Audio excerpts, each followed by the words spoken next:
children that are millennials, and they do hip me to transgender stuff and to hip hop as well.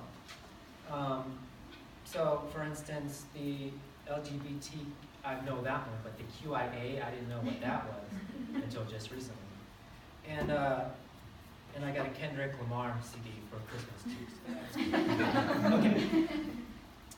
So my name is Kurt Polkey, and my presentation is titled Black Ballers, White Gazes, and the White Explanatory Paradigm. Before I get started, I'd like to take a moment to tell you how I became interested in this topic. Anyone who watches the NBA or college basketball notices straight away that the overwhelming majority of players are black.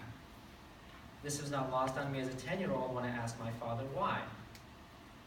His response was indicative of the narrative accepted by many people at the time. Black people are born with natural advantages that make them better at certain sports. I don't remember my reaction, but even as a kid, I didn't think it sounded quite right. So where did this narrative come from, and why is it relevant or even essential to understanding the logic and dynamics of racism?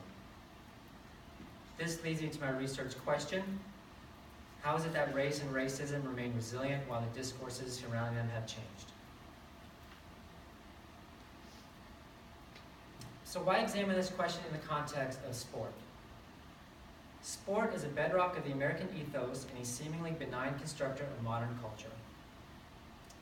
Sociologists of sports suggest that sport not only exhibits the same structure and ideologies that exist in the larger society, but is also fundamental in sustaining the character of such relations.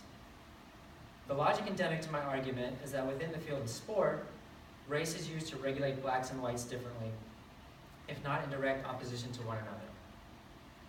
One setting in which the white explanatory paradigm, what I'll refer to as the WEP, works through is sport.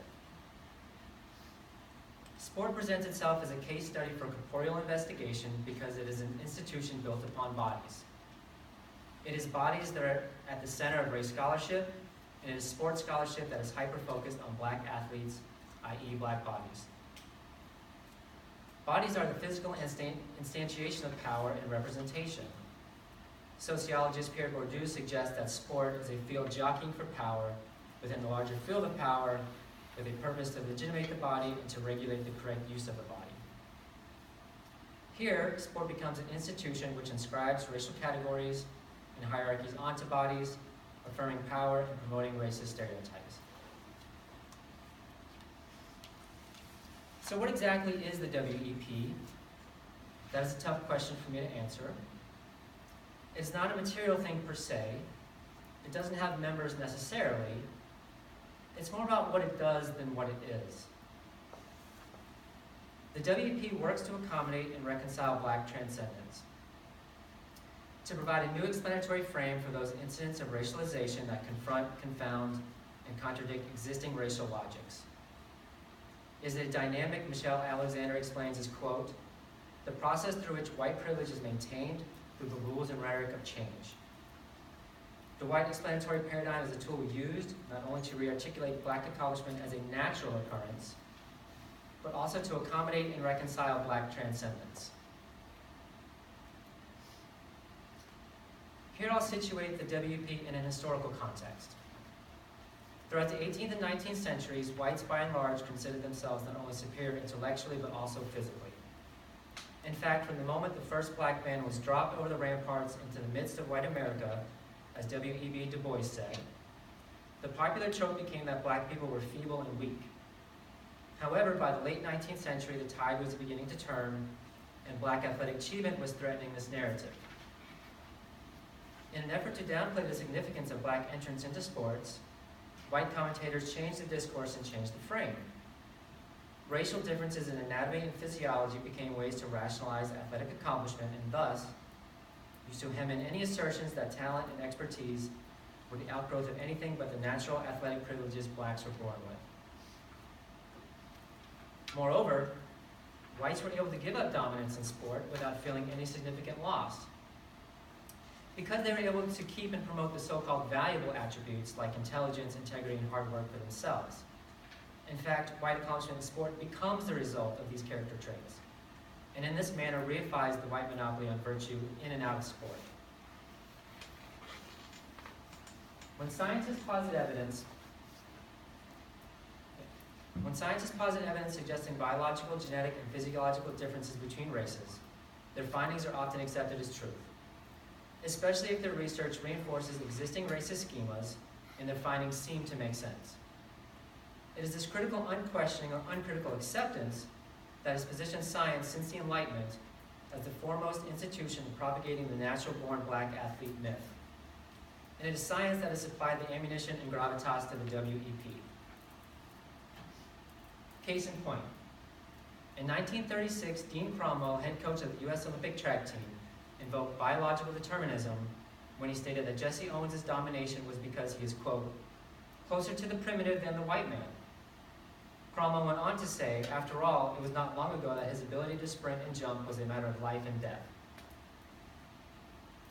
Anthropologist Edward E. Hunt, almost 40 years later, echoed Cromwell when he stated that, quote, the black man's heel does not protrude as much as his leg and foot, and this gives him tremendous leverage. Here, Cromwell and Hunt's pseudoscience brings to mind all the slicing and dicing the black body endured during the period of scientific racism. Scholars suggest that racism was not born from science. However, it was codified and legitimated through science. Craniometry, phrenology, and eugenics are examples of fields of study that tried to draw scientific distinctions between races. These claims, however, came to a screeching halt when the post-World War II scientific community, in an effort to distance itself from Hitler's ideology of a master race, discredited them as pseudoscientific, going so far as to formally denounce them as racist in a statement by UNESCO in 1950.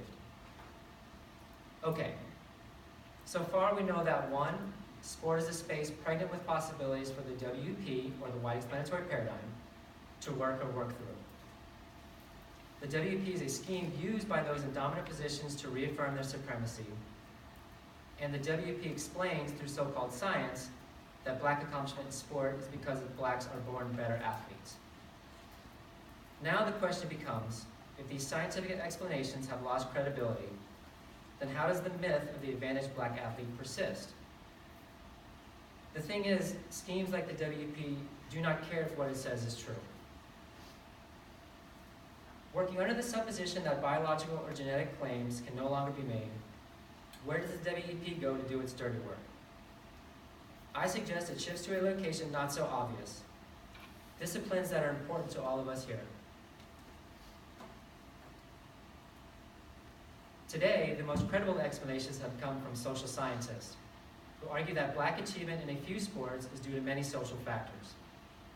Pioneering sociologist of sport Harry Edwards suggests one reason for their success is that young black athletes are being funneled into a few sports. I agree with Edwards, however, I suggest that Edwards' idea of socialization within sport by techniques like funneling can become problematic when rearticulated through racist schemes like the WEP. In this scenario, as seen in the biological argument, the explanation of black achievement becomes something other than so-called white descriptors like hustle, character, and intelligence. Identifying another environmental factor, social psychologist Don Cralston in 1986 suggested that inner-city kids learn to play on playgrounds that are overcrowded, while suburban kids learn their craft on uncongested courts. This spatial distinction manifests itself in the styles of the two groups. Blacks tend to be more aggressive because they're forced to fight for space on the court, while whites are able to take the time to develop their game through repetition and hard work. High school basketball coach William Ellerby stated, quote, suburban kids tend to play for the fun of it, and inner city kids look at basketball as a matter of life or death. Again, within the WP, for blacks to excel, it takes special circumstances, not special players. However, what happens to the inner city playground idea now that basketball, over the last 3 decades, has moved from the outside court to the air-conditioned gyms of highly competitive year-round leagues? Here the question becomes, if blacks are not socially forced to be hyper-aggressive because of overcrowding, then how is black domination in basketball still explained? Well, I argue, if the WEP is interested, then it will not be because of hard work, hustle, or intelligence. Okay, to recap. The scientific discourse that supports a natural advantage for black athletes remained relatively consistent throughout most of the 20th century. However, the narrative is transformed when taken up by social scientists in the 1980s and 1990s. The discourse changes, but the racism within the discourse remains resilient. The WEP works so well because it seems to make sense. So much sense that those that are harmed by this narrative, A, often don't realize the harm, and B, accept and retell the mythology.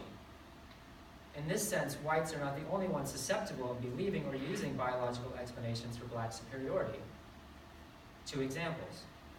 African-American NFL football player Calvin Hill, in a 1971 Sports Illustrated article stated, quote, "I have a theory about why so many pro stars are black. I think it all boils down to the survival of the fittest. Think of what the African slaves are forced to go through in this country merely to survive." In the same article, Olympic record holder Lee Evans stated, "We were bred for it. On the plantations, a strong black male was mated with a strong black female. We were simply bred for physical qualities." Here, Hill and Evans demonstrate that the WP is so insidious that it can infiltrate black spaces and convince black people with its own propaganda. It's important to note that schemes like the WP are hegemonic, in that they inculcate their schematic into the oppressed. In this sense, racist tropes can be believed and propagated by people who aren't racist at all. In fact, in order for hegemony to work, the subjugated has to participate in their own subjugation. Before I conclude, I'd like to broaden my argument by illustrating how the WEP is not concerned with sport alone. I suggest the WEP works through other institutions as well. For example, when the overrepresentation of blacks in the justice system is attributed to a fault of society, the state, or as the effect of historical white supremacy, the WEP rearticulates an explanation where the mass criminalization of blacks instead becomes a problem of individual responsibility, or places blame on black culture with discursive inventions like black-on-black crime. This condemnation of blackness not only reifies racist stereotypes of the black criminal, but also absolves whites of blame or responsibility. Sport is a colorblind meritocracy that functions as a field where African Americans can excel. Furthermore, sport is a space where blacks have been able to confront and disprove the racist stereotype of the black body as deviant, or worse, lazy. Yet history reveals a troubling contradiction where a clear picture of racism emerges within a new paradigm of sports science. But what if science, as in the case of the Human Genome Project, disproves previous science? That is, what happens when a new paradigm of race negates old ideas of race?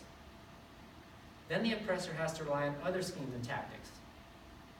Here the WEP infiltrates sport to articulate natural differences between races, and thus, racial differences become common sense. With racial differences come racial hierarchies, and the status quo is able to legitimate and maintain its position at the top. But why is that the game's fault? Or why is that the player's fault? Perhaps in order to repudiate racist tropes promoted through the white explanatory paradigm, we are best served when we believe and promote that certain players are better at certain sports just because they are. Here I'd like to leave you at the end of my presentation with a question. What are some of the ways that you see institutions being used to preserve and protect the racial status quo? Thank you very much.